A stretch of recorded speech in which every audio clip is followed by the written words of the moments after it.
Welcome back to the Farm to School podcast, where you will hear stories of how youth thrive and farmers prosper when we grow, cook, and eat delicious, nutritious local food in schools. We're your hosts, Michelle Markestein. And I'm Rick Sherman. We're Farm to School coordinators coming to you from the state of Oregon. And this is an exciting episode. This is number 2 of 4, where Rick was on assignment at the second biannual Growing School Garden Summit in San Diego, California. Yep, that is exactly correct. More of the same. We'll have 3 exciting guests to share with you, so let's get started. So I'm here with Kaitlyn, and Kaitlyn, I'm going to let you have a very similar name to mine, but it's different. So what is your name? Yes, so it's Scheuermann. And mine is Sherman, but hers is spelled with a whole lot more letters and stuff. And so you can see that on our show notes and everything. And where are you located at? Yes, so I work for the Waukee Community School District in Iowa. Iowa. And I don't think I've ever been to Iowa. Go Hawkeyes, I guess, right? Not so much. No, Iowa State? Yeah, yeah. Okay, all right. That's good to know. Okay. I hold no affinity. So, and sorry to offend any Hawkeyes or... It's all right. We have Hawk fans and Cyclone fans in our house. Okay. So, we have that in Oregon too, house divided and stuff. So, okay. So what do you do there? yes, so I'm the registered dietitian for our district. So I work for our nutrition services department, and a portion of my role is coordinating our farm to school work. How does that work into your nutrition work? That's interesting. Tell me more. Yeah. So our program has kind of 3 prongs to it. So we do hands-on agricultural experiences for students, which is our school gardens, hydroponics, vermicomposting, egg hatching, lots of different things. Ah, good.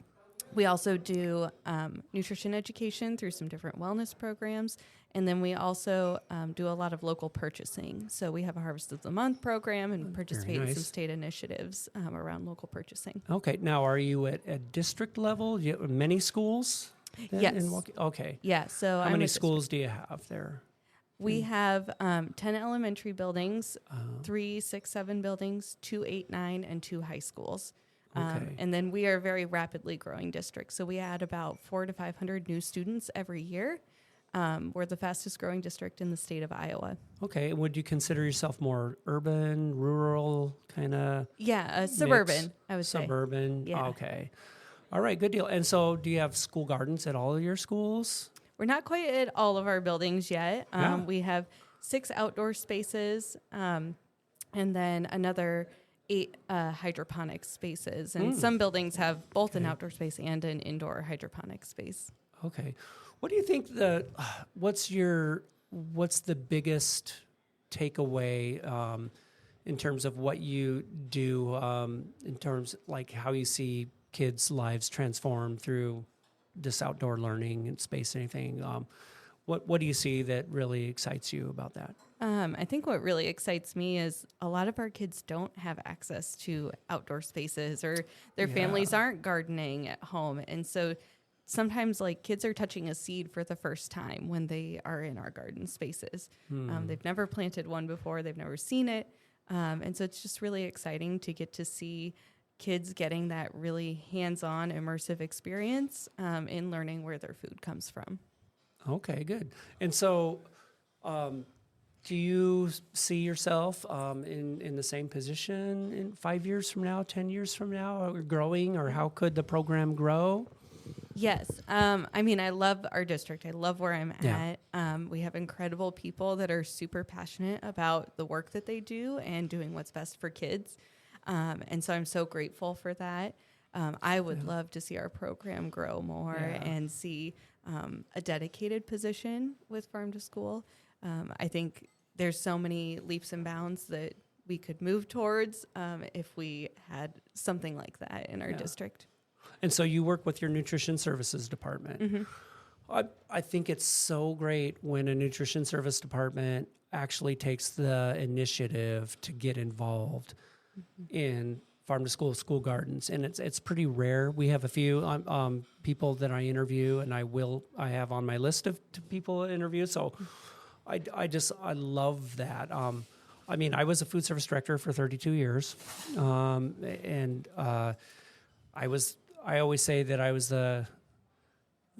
let's just say I was very passionate about farm to school, and it took over my life in a good way. And like, I grew into this job. I'm in a state agency, and I wanted to do good at a state level or a national level, even, rather than continuing what I'm doing. But it all starts with like somebody like that gets the seed, get it, gets the seed and does that. So I really, I'm so glad that you're involved in that.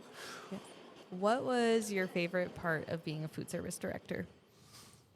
Farm to school was actually, that was so weird. And really, farm to school wasn't a thing when I started. I like I said, I did food service management for 32 years. And so before it was like, I would do things outside of work, like culinary competitions for kids, and just to see them, I wanted to teach them something. And like, I did a program and that took off and did really well. And that was really fun and stuff. But then about 2009, the movement started happening, and just to be able to like teach kids where their food comes from was like really ignited something in me personally. So I really can resonate with what you all are saying at this conference and stuff. So yeah. I think it's just such a unique opportunity to get kids in touch with their food. I think so too. Being a registered dietitian, like, I'm very passionate about food, and I love cooking and knowing where food comes from. And I know not everybody shares that same passion, but just seeing kids like that like spark ignite and things click in their brain about where their food comes from. It's just so powerful to build their relationship with food as they become adults. Well, I think that's really important too. And like, I work with a lot of dietitians that are specialists that do, a lot of people in the school food arena that are dietitians, but not too many of them work in the school garden realm, or farm to school realm. So really thank you for that. Okay. Well, Kaitlyn, I really want to thank you for being here today and sharing your story and your passion. And I look forward to seeing, more from you in the future, hopefully at another conference or something. So thanks. And nice to meet you. Yes. Thank you. Okay. Could I grab a selfie quick? So I'm here with Selma Sims. And Selma, you're from the Chicagoland, right? I'm from Chicago. Chicago, Illinois. Please tell me a little bit about yourself and what you do. Okay, so my name is Selma Sims. I'm the CEO and head grower of Gardeneers. And Gardeneers is the only full-service customized school gardening nonprofit in the city of Chicago. Now, our work is primarily done on the south and west sides because of systematic and systemic historical things that have happened, and most of those areas are considered food deserts by USDA. Yeah. And so the work that we do is weekly we have garden educators who are trained in both agriculture as well as classroom facilitation. They team up with AmeriCorps service members, and they facilitate weekly garden programming with anywhere between 2 to 3 schools per week. We have a team of about 30 people, so we serve 22 school and community-based partners, 21 schools. We have one community organization partner, the Boys and Girls Club, specifically the James Jordan Boys and Girls Club, and we do that programming with students. And our primary focus our pillars are nature, nutrition, and community. And so we do a lot of school garden programming, we do gardening, harvesting, but we also take that food that we grow and we utilize it in our programs with our youth because they love picking the food that they grew. And we also give it away at farm stands to the community, the school community. And we also put some of our produce in community refrigerators, which we call in Chicago love fridges. And so that's what we do. I've heard that there was some operations in Portland that I just heard about that had some community refrigerators and things. They're popping up everywhere, and so we have a great relationship. I want to get a better one, but that'll come over time because relationships are important to me. But making sure that we can put food within our community and it doesn't go to waste. The love fridges or the community refrigerators allow us to do that because sometimes there is produce left after farm stands or maybe we harvest on a day where there are no youth or parents aren't coming that day. But we don't want the food to waste in the garden. So being able to put it there where the community has free access to it, especially knowing that most food that is donated or given away as surplus is probably a non-perishable. It's probably high in preservatives. Being able to put fresh produce within our community is really important. So Selma was speaking in our general session just a little bit at the Growing School Garden Summit here, and I had to get her on the air, as it were. So you spoke about, you have how many staff members working for you? 20? Right now we have 13 staff members. We have about 20 AmeriCorps members, but we have a team of about 30 given what time of the year we're in. And are they all volunteers? Oh, no. See? So Oh, no. please tell me a little. I knew that already. But I know like, you please- knew it. And I appreciate that, Rick. No. Yeah. So, no, everyone that is on my team, with the exception of volunteers that sign up, they are compensated, right? So Yeah. our AmeriCorps service members receive a stipend, Yeah. and that is negotiated when they sign up based off their experience. But the great thing about AmeriCorps is you need no experience to be one. So we take everyone. Yeah. And our staff members, they are salaried employees with the Yes. exception of one person who's HR. She's part-time. But everyone else is salaried because I like to use, I'm required to give insurance. No, I can. It's a justification. Like, hey, I need this extra money because this person's full-time. State mandates we have insurance. I need supplemental funding. And so everyone on my team is compensated. And I loved to hear you say, like, how, you know, they have to love what they're doing and love their pay and everything. And so how do you go about doing that? How do you fundraise and do those things to get those people compensated? Awesome. So, yes, everyone on my team, they love the work. It is a job, of course. Yes. And we believe in a diversified funding model where we do conventional things like other nonprofits, such as applying for different government grants and foundational grants. But we also believe in just making sure our diversification of funding is there, because if you've been in the nonprofit industry, at least for like the last 3 to 4 years, you know at any given moment a funder could pivot their priorities, and now you're just you're in the wind hoping to find something to supplement that. So we diversify by not only just doing grants, we have fundraising events. We lean into individual donors, and when we say individual donors, not just those donors that can donate cash.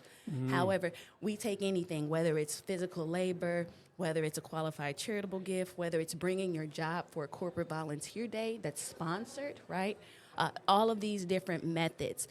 One of my favorite platforms, and I'm not sponsored, one day, is we actually utilize Free Will, which is this platform that allows people to give non-cash gifts, such as you can be written into someone's will. I heard you say I that, love and that that. was so intriguing. I want it. And somebody that's like, you know, someday I want to have a legacy, like you were saying. And I don't want to see my dollars change right now, but I do want to have an impact. Yeah, I can't and take it make with sure- me. And make sure this work continues, even though I'm not here to see Yeah, it. Yes, that's yeah. very important, Yeah. because there are a lot of folks who want to support this work. Yeah. They just don't know we're here, Yeah. and they don't know how to. And so just making sure folks know, hey, you don't have to see $1 leave your checking account today, but how about this? It's all This is a about way. relationships. It's and- about yeah. relationships, because please don't walk up to somebody you just met and say, hey, write me in your will. No, don't do that. Please- don't do please that to don't. anybody. But make sure you're building those relationships with folks who do have the capacity, who not only have the capacity, but want to do it. And so, yeah. Yeah. Is there if there's one thing you'd want the people in the world to know about what you do, what is it? I have the greatest team in the world. That's one thing, but I do have the greatest team in the world, and I'm blessed to have them, because we would not be able to do this work and everything that we've been able to do over the last 10 years, because this is actually our 10th year doing this work. Yeah. I'm super happy and super proud. And at the same time, knowing that I appreciate and value my team, I have to make sure as a leader, as a business leader, that I'm compensating and paying them equitably to stay Yes. here. Because I mentioned earlier, intellectual property, intellectual capacity in this type of work, having people that can do not only agriculture or gardening work, as well as facilitate education programming to K through 12 students and build communities within schools, that's not an easy feat. That takes time, that takes practice, that takes folks really leaning into it. And I don't want to have a person learn all of that and then 1 year they're leaving me because I did not take care of my team. Somehow I feel that isn't going to happen on your It's watch. not. Oh, it's not. No, I wish I refuse. could work for you. You know what? you. I'll fundraise. Yeah, right on. Yeah. Well, Well, thank you so much Thank you for for being having with me. us. I really appreciate getting to meet you. Likewise. So, thanks. Thank you, Rick. So I'm still at the Growing School Garden Summit, and I'm talking to Pam Hosimer from Maryland. So Pam, please introduce yourself and tell me what you do. Pam is also a fellow Master Gardener. I am. Okay. I am. Thank Like I you. am, too. I am a SNAP-Ed nutrition educator with the University of Maryland Extension in Montgomery County, Maryland. Montgomery County. And I teach in 12 different elementary schools and support their school gardens. Okay. Oh, wow. So what happens at those 12 schools, and how many students are we talking about? Well, I think that I am currently supporting about almost 3,000 students at my schools. Okay. Yeah. And the way this works is that I form a collaboration with a school that has we work with schools that have a 50% or greater free and reduced meals rate to work with our SNAP-Ed program. Gotcha. And then we work, have a collaborator agreement with them, and then I work with the principals and we decide what of my resources are best utilized at the school. And I teach nutrition education classes in the grades that they ask me to teach in. So, for example, one school that I work with, they have about 1,000 students, and I work with their first grade, and I support the teachers to teach the Read for Health curriculum. Okay. And have school garden activities. And each month I bring in food for them to have a tasting for all 7 of their first grade classes. Okay. And what's that like? What's a typical day when you come in there? What are some of the things that happen? For me, in the schools, I go in, I will train. So in that school, I trained the teachers so that I drop off the food and supplies for their lessons, and then they teach them. Yeah. So early in the morning, I'll be dropping off some supplies to them. Yeah. Then I will be back at the office, and I might be supporting our community schools and planning for their lessons. And then I'm working with school gardens, so I might be talking to teachers and reaching out to them about what garden options they want to have, and then have a meeting with the school to plan their school garden. And then in the evening, I could do a family event with a couple hundred people coming to the events, and I will bring in our Master Gardener volunteers to help support the event. Oh, yeah. And I also bring in Farm Bureau volunteers to help support the event with their education programming. Okay. What's the one thing you would like everybody out there to know about what you do and something that excites you about your job? One thing that excites me about my job is working with the school gardens and bringing in fresh produce for the students to taste, because it's just so funny that sometimes the students haven't tasted something as basic as a strawberry or a blueberry.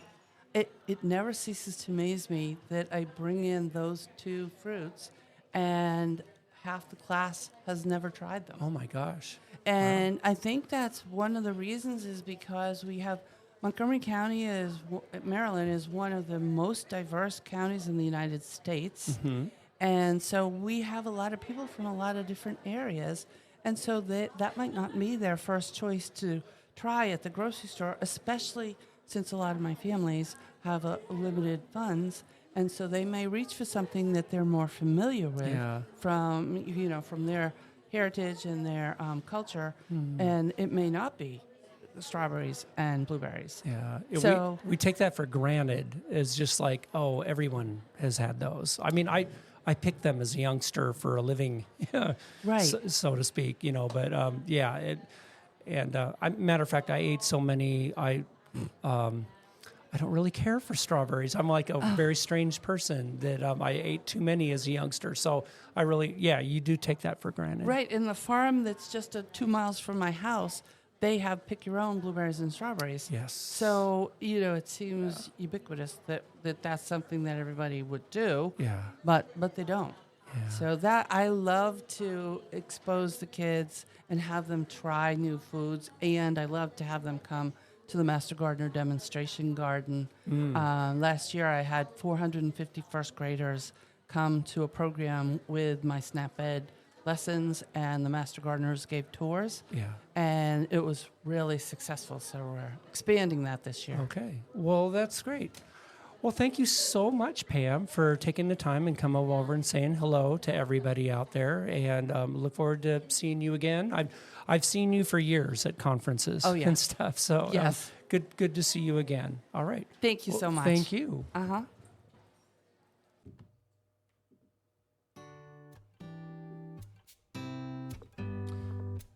Hey, everybody. We'd like to thank all of our guests for being a part of our show, and thank you for listening today. Wow, what a gift to hear folks share their stories. Farm to School was written, directed, and produced by Rick Sherman and Michelle Markison, with production support from Leanne Lochner from Oregon State University.